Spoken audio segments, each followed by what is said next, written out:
L'atelier équilibre, l'idée c'est de faire que les gens conservent une certaine autonomie à la marche, donc de travailler sur l'équilibre statique et dynamique et leur permettre de garder un rayon d'action, de sortir de chez eux, pouvoir aller vers les activités. On y travaille d'abord assis. On commence par le haut du corps, à faire des mouvements doux, par la tête, les cervicales, bien se relaxer les épaules en bas et tout.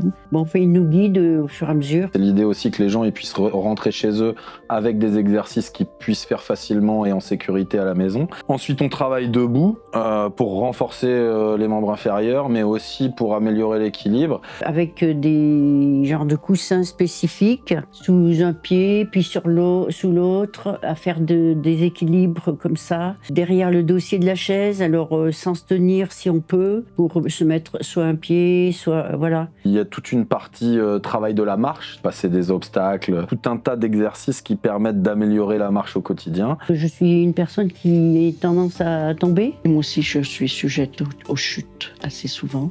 Je suis très instable sur mes jambes, j'ai les douleurs aux genoux. Et c'est surtout d'éviter la chute et de prendre... J'ai plus d'équilibre, je trouve, depuis.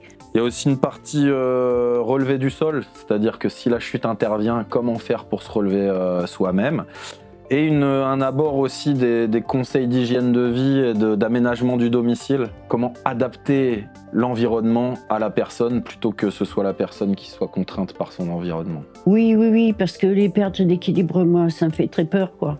Du coup, je prends plus les transports en commun, tout ça, parce que c'est trop dangereux, quoi. On va quand même assez régulièrement répéter les mêmes exercices pour que les gens gardent quelque chose en tête. Donc, je les vois progresser sur ces... J'ai vraiment une base de comparaison, on va dire. Mais surtout, c'est eux qui me le disent. Je progresse. Ça m'a donné un peu plus d'assurance. Et ça fait du bien. Au moral aussi.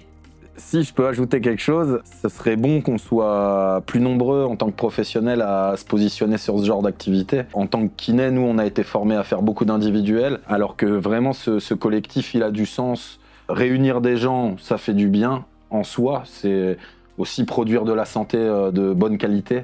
Mais en plus, j'ai l'impression qu'il y a un soutien collectif très important par cette notion d'être en groupe, de mettre en groupe des gens qui vivent des situations similaires. Et puis ça fait rencontrer d'autres personnes aussi.